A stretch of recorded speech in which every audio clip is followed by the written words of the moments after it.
परिचय, इंट्रोडक्शन।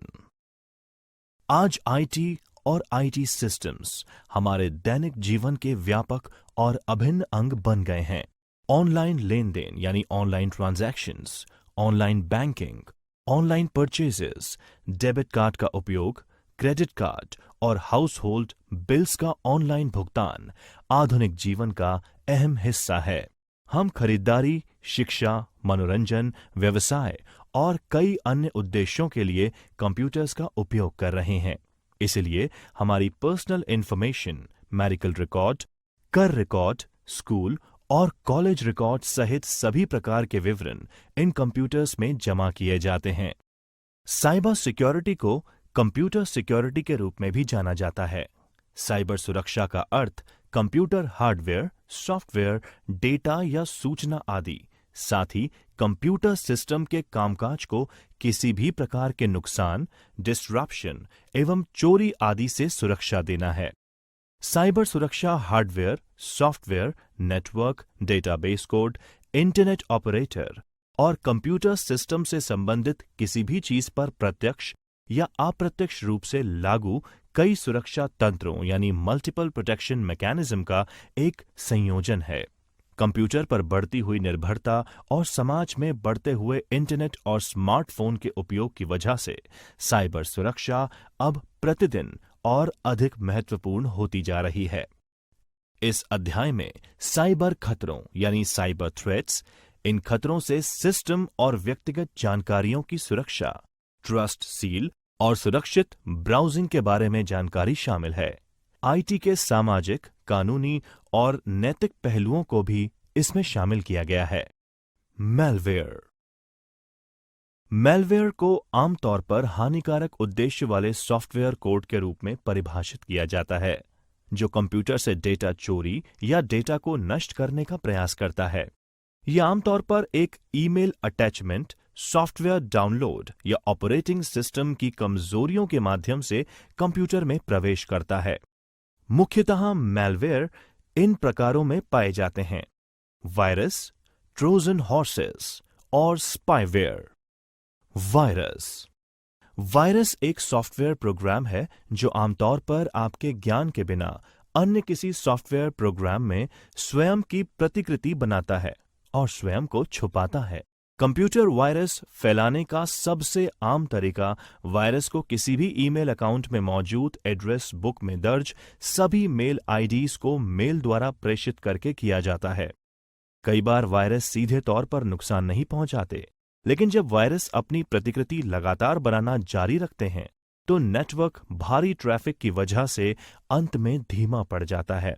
इस तरह से यह कंप्यूटर की वर्किंग को काफी स्लो कर देता है। Trojan horse. ट्रोजन हॉर्स एक सही और नुकसान नहीं पहुंचाने वाला सॉफ्टवेयर प्रतीत होता है, लेकिन यह चुपके से कंप्यूटर पर वायरस या किसी अन्य प्रकार के मैलवेयर को डाउनलोड कर लेता है। स्पाईवेयर। यह एक ऐसा सॉफ्टवेयर प्रोग्राम होता है जो कंप्यूटर पर आपकी सभी गतिविधियों पर सचमुच नजर रखता है और जासूसी करता है।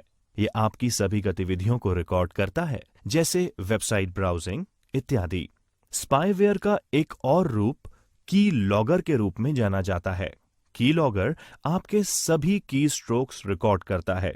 कुछ की लॉगर्स आपके कंप्यूटर का एक नियमित अवधि पर स्क्रीनशॉट भी लेते हैं। की लॉगर के द्वारा रिकॉर्ड किया हुआ डेटा बाद में जिस भी व्यक्ति या संस्था ने इसे इंस्टॉल किया है उसे भेज दिया जाता है। इसे ईमेल द्वारा भी भेजा जाता है। अज्ञात या अविश्वसनीय स्रोतों यानी अननोन और अनरिलायबल सोर्सेस द्वारा प्राप्त या भेजे गए लिंक्स को क्लिक या ओपन नहीं करके या ईमेल अटैचमेंट्स को डाउनलोड नहीं करके मैलवेयर से बचा जा सकता है।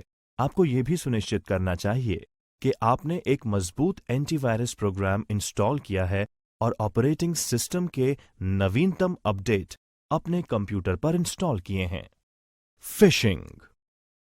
फिशिंग हमले यानी फिशिंग अटैक में आमतौर पर आपको आपके ईमेल पर एक लिंक भेजा जाता है, जिसमें क्लिक करने पर आपको अपनी व्यक्तिगत जानकारी दर्ज करने के लिए कहा जाता है। इस जानकारी जैसे आपके पासवर्ड, नाम, जन्म तारीख, पिन आदि का इस्तेमाल करके हमलावर आपको आर्थिक रूप से अन्यथा किसी और प्रकार से नुकसान पहुंचा सकता है। फिशिंग ईमेल स्पैम ईमेल के मुकाबले ज्यादा खतरनाक होती है। आप ईमेल को खोलने के पहले उसके सोर्स की जांच करें और उसे ऑथेंटिकेट करें। अगर आपको ऐसा लगता है कि ईमेल भेजने वाले के बारे में आपको कोई जानकारी नहीं है, तो आप उस ईमेल को ओपन ही ना करें। ऐसा करके आप फिशिंग अटैक को रोक सकते हैं। पासवर्ड हमले, पासवर्ड अटैक्स। पासवर्ड अटैक में कोई अनजान व्यक्ति आपके सिस्टम या ईमेल खातों या बैंकों के ऑनलाइन खातों तक पहुंचने का प्रयास करता है, जिससे आपका पासवर्ड क्रैक किया जा सके। ये आमतौर पर अटैकर द्वारा अपने मशीन पर एक एल्गोरिथम या सॉफ्टवेयर का उपयोग करके किया जाता है, जहां हमलावर आपका पासवर्ड पता करने की लगातार कोशिश करता है। आप इस तरह के हमले को रोकने के लिए अपना पासवर्ड नियमित रूप से बदलें। इसके अलावा ऐसा पासवर्ड रखें जिसका अनुमान लगाना मुश्किल हो।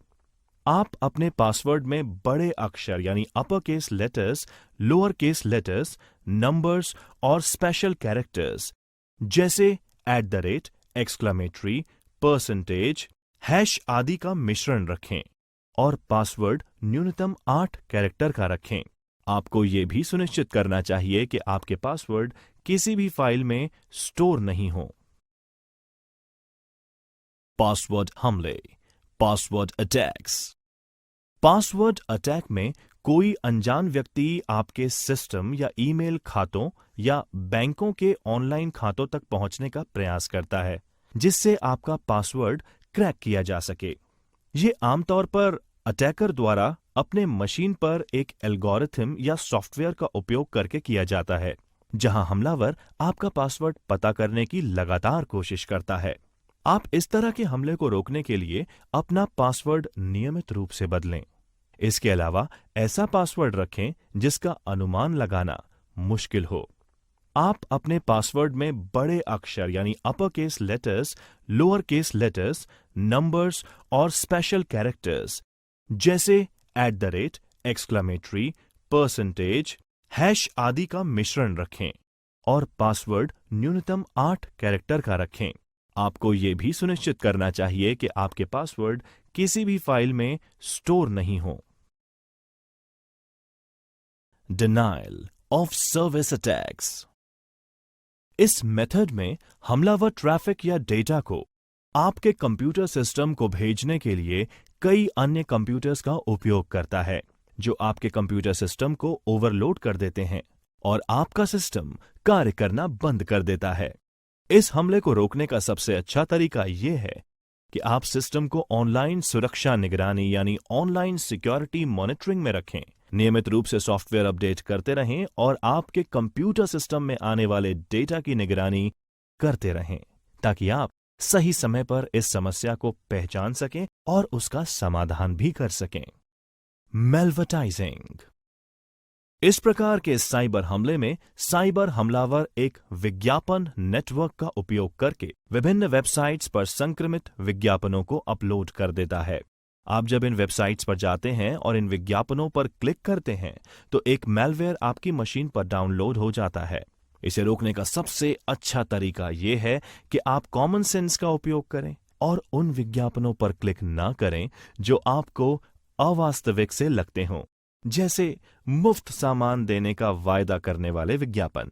इसके साथ ही आप ये भी सुनिश्चित कर लें कि आपने एंटीवायरस प्रोग्राम इंस्टॉल कर लिया है और ऑपरेटिंग सिस्टम के नवीनतम अपडेट अपने कंप्यूटर पर इंस्टॉल कर लिए गए हैं।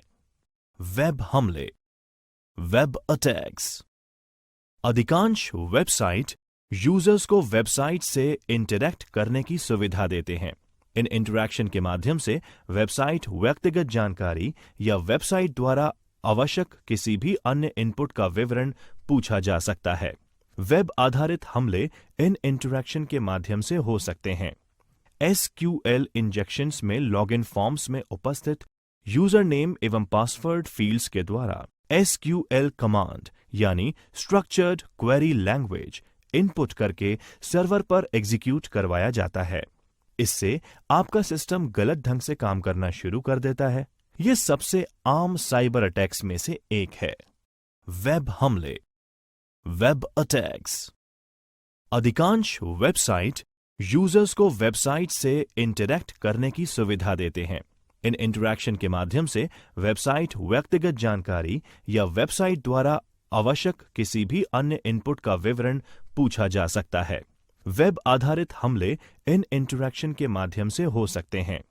SQL इंजेक्शंस में लॉगिन फॉर्म्स में उपस्थित यूजर नेम एवं पासवर्ड फील्ड्स के द्वारा SQL कमांड यानी स्ट्रक्चर्ड क्वेरी लैंग्वेज इनपुट करके सर्वर पर एग्जीक्यूट करवाया जाता है। इससे आपका सिस्टम गलत ढंग से काम करना शुरू कर देता है। यह सबसे आम साइबर अटैक्स में से एक है। DNS poisoning. जैसा कि आपको पहले बताया गया है, DNS यानी डोमेन नेम सर्वर डोमेन नामों जैसे www.rkcl.in को कंप्यूटर और रूटर समझने वाली भाषा IP एड्रेस में तब्दील कर देता है। DNS पॉइजनिंग द्वारा इस प्रोसेस के साथ छेड़छाड़ की जाती है और ट्रैफिक को किसी अवैध वेबसाइट पर प्रेषित कर दिया जाता है। इसके द्वारा प्राय आपकी व्यक्तिगत जानकारी चुरा ली जाती है। त्वरित समीक्षा। साइबर सुरक्षा यानी साइबर सिक्योरिटी क्या है? साइबर सुरक्षा खतरों यानी साइबर सिक्योरिटी थ्रेट्स के प्रकार क्या हैं? कैसे सुरक्षित वेबसाइट्स या पोर्टल्स को पहचानें? How to identify safe websites and portals. Internet हमारी जिंदगी में क्रांतिकारी परिवर्तन लाया है। यह हमें समाचार पढ़ने, मनोरंजन का आनंद लेने, अनुसंधान करने, छुट्टियां बुक करने, खरीदने और बेचने, सीखना, बैंक और अन्य कई रोजमर्रा के कार्य करने में सक्षम बनाता है। हालांकि ऑनलाइन कार्य करने के साथ कई खतरे भी जुड़े होते हैं। ये खतरे मैलिशियस वेबसाइट्स पर जाने से या आपकी व्यक्तिगत जानकारी के लीक होने से हो सकते हैं। दुर्भावनापूर्ण, आपराधिक या अनुपयुक्त वेबसाइट्स, मैलिशियस, क्रिमिनल और इनएप्रोप्रिएट वेबसाइट्स पर जाने के ये जोखिम हो सकते हैं। वायरस और स्पाईवेयर, सामूहिक रूप से मेलवेयर के रूप में जो जाना जाता है। फिशिंग, जो आपके व्यक्तिगत या वित्तीय जानकारी प्राप्त करने के लिए डिजाइन किया गया है और संभवतः आपकी पहचान चुरा सकता है। नकली खरीदारी, बैंकिंग, दान, डेटिंग, सोशल नेटवर्किंग, गेमिंग, जुआ और अन्य वेबसाइट्स के द्वारा धोखाधड़ी। कॉपीराइट उल्लंघन, कॉपीराइट संरक्षित सॉफ्टवेयर, वीडियो, संगीत, फोटो या दस्तावेजों को कॉपी या डाउनलोड करना। अप्रत्याशित, अनुपयुक्त सामग्री यानी अनएक्सपेक्टेड इनअप्रोप्रिएट कंटेंट का प्रकट होना। जब आप इंटरनेट का उपयोग करते हैं तो आपका ब्राउजर, उदाहरण के लिए internet explorer, opera, Chrome, safari या फायरफॉक्स, आपके द्वारा विजिट की गई सभी वेबसाइट्स का एक रिकॉर्ड रखता है जिसे हिस्ट्री कहते हैं। जब आप इंटरनेट का उपयोग करते हैं तो आपके द्वारा देखी जाने वाली वेबसाइट्स आपके इंटरनेट सेवा प्रदाता यानी इंटरनेट सर्विस प्रोवाइडर और ब्राउजर प्रोवाइडर को विजिबल होती है। इसलिए एक वास्तविक वेबसाइट को क्लोन करना संभव है। एक वेबसाइट ब्राउज करते समय आपको दुर्भावनापूर्ण, आपराधिक या अनुचित वेबसाइट्स, मैलिशियस, क्रिमिनल और इनएप्रोप्रिएट वेबसाइट से दूर रहना चाहिए ताकि आपकी वेब सर्फिंग सुरक्षित हो और आपको नुकसान ना हो। आप दुर्भावनापूर्ण वेबसाइट्स यानी मैलिशियस वेबसाइट्स की पहचान के लिए निम्नलिखित दिशा निर्देशों का पालन कर सकते हैं। आपको आपकी समझ, इंस्टिंक्ट्स और व्यवहारिक ज्ञान यानी कॉमन सेंस का प्रयोग करते हुए ब्राउजिंग करनी चाहिए। वेबसाइट पर दिए गए पते, फोन नंबर और ईमेल की जांच करें और पता करें कि ये सही लग रहे हैं या नहीं। अगर आपको संदेह होता है तो आप प्रामाणिकता स्थापित करने के लिए वहां पर ईमेल या कॉल कर सकते हैं। वेबसाइट के वेब एड्रेस को देखें, जांच करें और उसकी स्पेलिंग सही है या नहीं। वेब एड्रेस कुछ अजीब तो नहीं है, इसकी भी जांच करें। यदि ब्राउजर विंडो में कोई पैडलॉक नहीं है या वेबसाइट एड्रेस की शुरुआत में HTTPS नहीं है तो उस वेबसाइट पर अपनी व्यक्तिगत जानकारी दर्ज ना करें। HTTPS का वेब एड्रेस में होना इस बात को दर्शाता है कि यह वेबसाइट सुरक्षित है। वेबसाइट जो सामान्य से अधिक व्यक्तिगत जानकारी जैसे नाम, पासवर्ड, पिन आदि का अनुरोध करती है, वो दुर्भावनापूर्ण हो सकती है। फार्मिंग से बचें। अपने वेबसाइट पर पहुंचने के बाद अपने ब्राउजर को एड्रेस बार में एड्रेस चेक करें और कंफर्म कर लें कि ये वही एड्रेस है जिस वेबसाइट पर आप जाना चाहते थे। ये कदम आपको एक नकली वेबसाइट पर पहुंचने से बचाएगा। उदाहरण के लिए eBay EBAY के बजाय EEBAY। वित्तीय निवेश का निर्णय, इन्वेस्टमेंट डिसीजन लेने के पहले हमेशा पेशेवर सलाह यानी प्रोफेशनल एडवाइस प्राप्त करें। वो वेबसाइट्स जो कि उच्च रिटर्न का वादा करती हैं, धोखाधड़ी वाली हो सकती हैं। उन वेबसाइट्स से सावधान रहें जो दूसरों के लिए रिक्रूटमेंट करने के लिए आपसे धन या अग्रिम भुगतान चाहते हैं। यदि आपको किसी वेबसाइट पर शक है तो आप इंटरनेट पर सर्च कर लें कि कहीं वो वेबसाइट फ्रॉडुलेंट तो नहीं है। उन वेबसाइट से सावधान रहें जिन्हें अनचाही ईमेल में अजनबियों द्वारा विज्ञापित अनसॉलिसिटेटेड ईमेल्स फ्रॉम स्ट्रेंजर्स किया गया हो। सुरक्षित वेबसाइट्स, सिक्योर वेबसाइट्स। वेबसाइट पर अपने व्यक्तिगत या निजी जानकारी जैसे password, debit card, credit card और पिन आदि एंटर करने से पहले आप ये सुनिश्चित कर लें कि वेबसाइट सुरक्षित है। इसे 2 तरीकों से किया जा सकता है। जब आप वेबसाइट को विजिट करते हैं या उस पर लॉगिन करते हैं तो चेक कर लें कि ब्राउजर विंडो फ्रेम में एक पैडलॉक बना हुआ हो। यह भी सुनिश्चित करें कि यह पैडलॉक पूरी वेबसाइट पर लागू है और सिर्फ एक पेज पर नहीं, अन्यथा यह वेबसाइट एक फ्रॉडुलेंट वाली साइट हो सकती है। वेब पते को HTTPS के साथ शुरू होना चाहिए, जिसमें S का अर्थ है सिक्योर। ये दोनों ये आश्वस्त करते हैं कि वेबसाइट के पास एक डिजिटल प्रमाण पत्र है जिसे एक विश्वसनीय तृतीय पक्ष ट्रस्टेड थर्ड पार्टी द्वारा जारी किया गया है, जैसे वेरीसाइन या थॉट। इसका अर्थ है कि वेबसाइट से ऑनलाइन प्रसारित की गई जानकारी को एन्क्रिप्ट किया गया हो तथा थर्ड पार्टीज द्वारा बीच में रोकने यानी इंटरसेप्ट और चोरी होने से सुरक्षित किया गया है। ऐसी वेबसाइट जिन्हें आप नहीं जानते, उनका उपयोग करते समय एक विस्तारित सत्यापन यानी एक्सटेंडेड वैलिडेशन या EVSSL प्रमाण पत्र देखें, जो इंगित करता है कि प्रमाण पत्र जारी करने वाली एजेंसी ने वेबसाइट के ओनर की पूरी तरह से जांच की है। प्रमाण पत्र का प्रकार ब्राउजर फ्रेम में पैडलॉक पर क्लिक करके देखा जा सकता है। क्लिक करने पर एक पॉपअप खुलेगा जिसमें सारी जानकारी होगी। त्वरित समीक्षा। सुरक्षित वेबसाइट्स की पहचान करने के विभिन्न तरीके क्या हैं? एक सुरक्षित वेबसाइट यानी सिक्योर वेबसाइट क्या है? Secure seals. एक सिक्योर या ट्रस्ट सील वेबसाइट कंपनी पर विश्वास का प्रतीक है। ट्रस्ट सील प्राप्त करने का उद्देश्य ग्राहकों और साइट विजिटर्स को विश्वास दिलाना है और उन्हें आश्वस्त करना है कि वेबसाइट पूरी तरह से अस्तित्व यानी एग्जिस्टेंस में है, वैध यानी लेजिटिमेट एवं सत्यापित यानी वेरीफाइड है और ट्रांजैक्शंस के लिए मेथड्स एवं तरीकों का इस्तेमाल करती है। ट्रस्ट सील विभिन्न रूप में होती है, जिसमें data security seal, business verified seal और प्राइवेसी सील शामिल हैं और विभिन्न कंपनीज द्वारा शुल्क देने पर उपलब्ध होती है। ट्रस्ट सील एक्टिव या पैसिव हो सकती है। अधिकांश सील एक नियत अवधि के लिए रहती है, जिसकी समाप्ति के बाद कंपनी को फिर से सत्यापित किया जाना चाहिए। प्राइस सील को वैलिडेट उस वक्त किया जाता है जब कंपनी उसे खरीदती है। ट्रस्ट सील के प्रकार। Kinds of trust seals. Privacy seal. एक प्राइवेसी सील एक कंपनी के अच्छे प्राइवेट प्रैक्टिस का अनुमोदन करती है और इंगित करती है कि कंपनी बहुत ऊंचे स्तर की प्राइवेट प्रोटेक्शन मानकों का इस्तेमाल करती है। ये कंपनी को उन प्राइवेट खतरों से भी अवगत कराती है जो कंपनी अपने स्तर पर पहचान नहीं पाती। Business practice seal. ये सील है जो किसी बिजनेस के परिचालन यानी ऑपरेशनल प्रैक्टिस का अनुमोदन करती है, जैसे कंपनी के उत्पाद या सेवाओं के लिए की जाने वाली गुणवत्ता प्रणालियां यानी क्वालिटी प्रैक्टिसेस। ये विशेष रूप से ऑनलाइन खुदरा विक्रेताओं यानी ऑनलाइन रिटेलर्स में काफी पॉपुलर है। व्यापार पहचान सील। Business identity seal. एक बिजनेस आइडेंटिटी यानी व्यवसायिक पहचान सील, जिसे एक वेरीफाइड एग्जिस्टेंस यानी सत्यापित अस्तित्व सील भी कहा जाता है।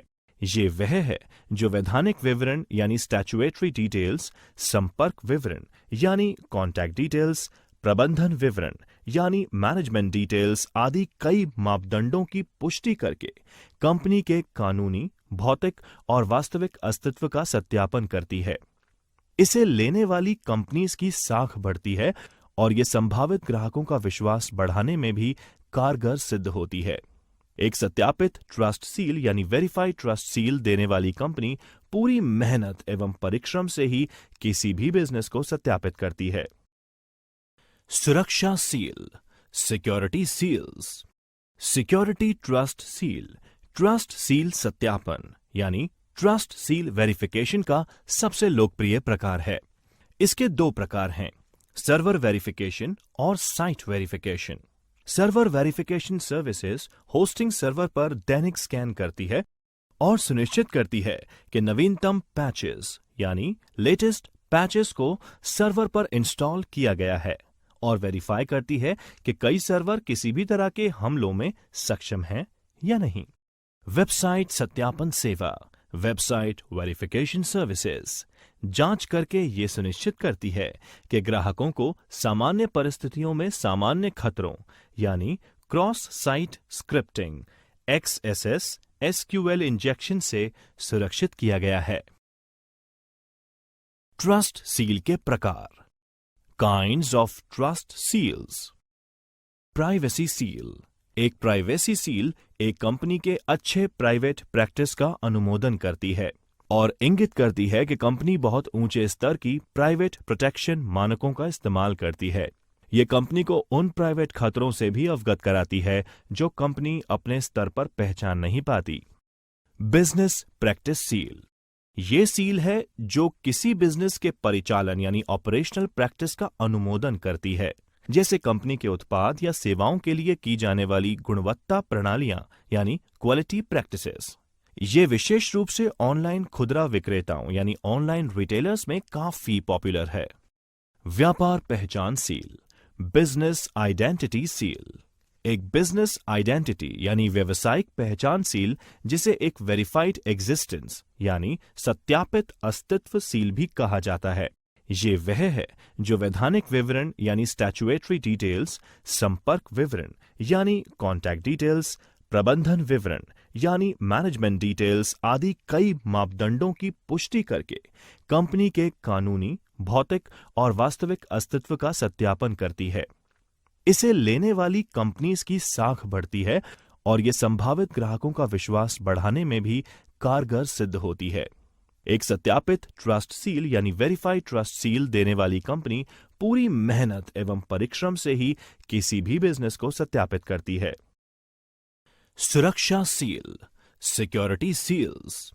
Security trust seal, trust seal सत्यापन यानी ट्रस्ट सील वेरिफिकेशन का सबसे लोकप्रिय प्रकार है। इसके दो प्रकार हैं, सर्वर वेरिफिकेशन और site verification. Server verification services hosting server पर दैनिक स्कैन करती है और सुनिश्चित करती है कि नवीनतम पैचेस यानी लेटेस्ट पैचेस को सर्वर पर इंस्टॉल किया गया है और वेरीफाई करती है कि कई सर्वर किसी भी तरह के हमलों में सक्षम हैं या नहीं। वेबसाइट सत्यापन सेवा, वेबसाइट वेरिफिकेशन सर्विसेज, जांच करके ये सुनिश्चित करती है कि ग्राहकों को सामान्य परिस्थितियों में सामान्य खतरों यानी cross site scripting, XSS, SQL injection से सुरक्षित किया गया है। आपकी कंपनी का ईमेल निजी नहीं है। Your company's email is not private. यदि आप किसी कंपनी में काम कर रहे हैं तो संभावना है कि आपके ईमेल संदेशों की निगरानी की जा रही है। इसलिए केवल कंपनी उद्देश्यों के लिए ही आपकी कंपनी के ईमेल का उपयोग करें। अगर आपको निजी तौर पर ईमेल करने की आवश्यकता है तो आप अपना निजी ईमेल अकाउंट जीमेल या याहू इत्यादि पर बना सकते हैं। अपने ईमेल हस्ताक्षर का प्रयोग करें। Use a signature with your contact information. आपको अपना ईमेल हस्ताक्षर यानी ईमेल सिग्नेचर का उपयोग करना चाहिए, जिसका इस्तेमाल ईमेल भेजने और जवाब देने के दौरान किया जाता है।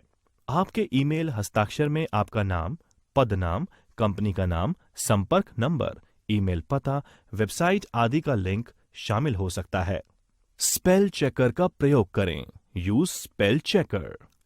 अशुद्ध शब्दों यानी मिस स्पेल वर्ड्स का प्रयोग खराब व्याकरण या बैड ग्रामर या विराम चिन्ह, पंक्चुएशन आप और आपकी कंपनी की छवि को नकारात्मक कर सकते हैं। इसलिए आपको सेटिंग्स में स्पेल चेकर को हमेशा चालू रखना चाहिए और मेल भेजने से पहले मेल को स्पेल चेकर से स्कैन करना सुनिश्चित करना चाहिए। आईटी के सामाजिक, कानूनी और नैतिक पहलू। Social, legal and ethical aspects of IT. सूचना प्रौद्योगिकी, जिसे आमतौर पर आईटी कहा जाता है, हमारे समाज में एक महत्वपूर्ण भूमिका निभा रहा है। आईटी हमारे जीवन के हर क्षेत्र में मौजूद है। घरों से कार्यालयों तक, सामान्य स्टोरों से बड़े संगठनों में, गैर सरकारी संगठनों और सरकारी विभागों में और इसी तरह कई और स्थानों पर आईटी और आईटी सक्षम सेवाएं यानी आईटी एनेबल सर्विसेज बहुत तेज गति से बढ़ रही हैं। आईटी समाज में विकास एजेंट की भूमिका निभा रहा है, लेकिन साथ ही साथ हम साइबर अपराध यानी साइबर क्राइम, कॉपीराइट मटेरियल की चोरी यानी पायरेसी ऑफ कॉपीराइटेड मटेरियल, साहित्यिक मटेरियल की चोरी यानी प्लेगियरिज्म, जालसाजी आदि घटनाओं से भी परेशान हो रहे हैं।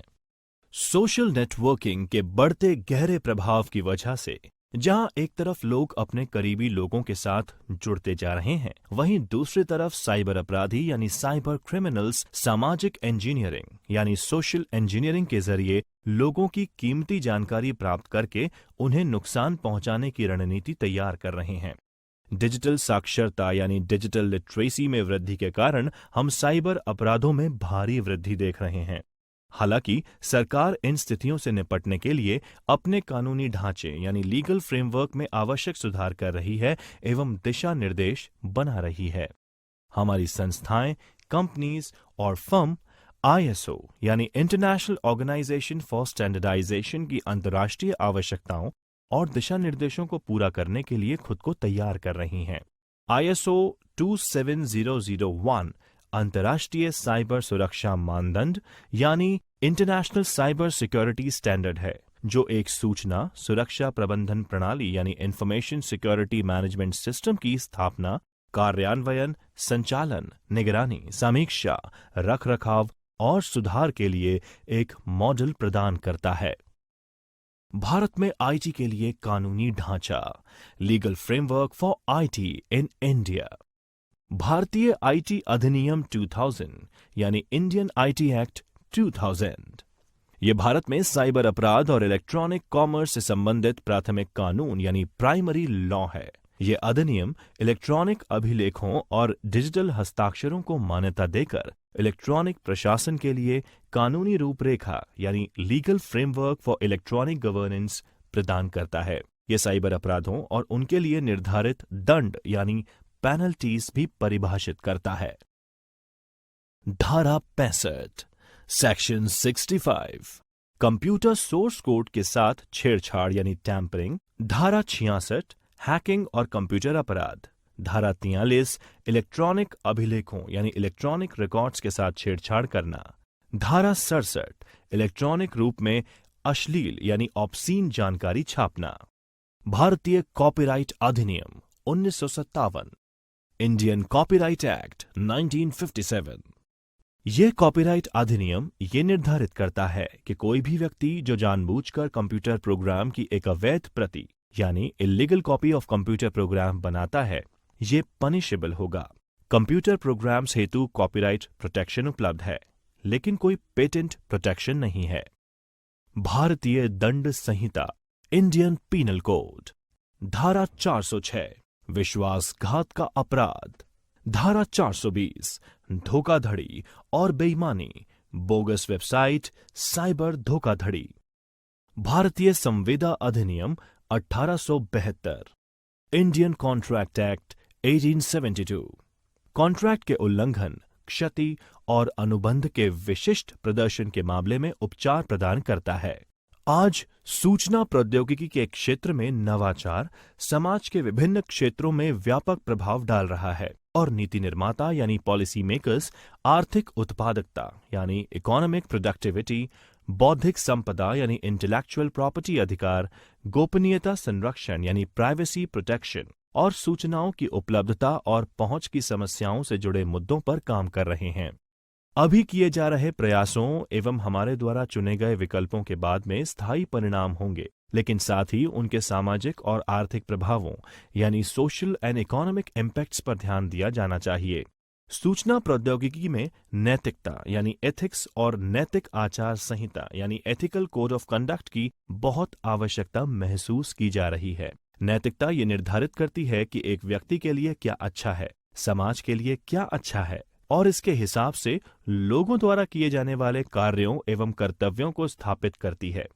आईटी या कंप्यूटर एथिक्स में पेशेवर नैतिकता के बारे में बताया गया है, जिसमें कंप्यूटर प्रोफेशनल अपने पेशे के भीतर अच्छे अभ्यासों द्वारा नैतिकता के मानदंडों को लागू करते हैं। आईटी में नैतिक प्रथाओं यानी एथिकल प्रैक्टिसेस का उपयोग आईटी के कानूनी और सामाजिक पहलुओं को मजबूत करने और आईटी और आईटी सक्षम सेवाओं का आदर्श उपयोग ideal use of IT and IT enabled services करने में मदद करेगा, जिससे साइबर अपराधों यानी साइबर क्राइम्स को भी रोकने में मदद मिलेगी।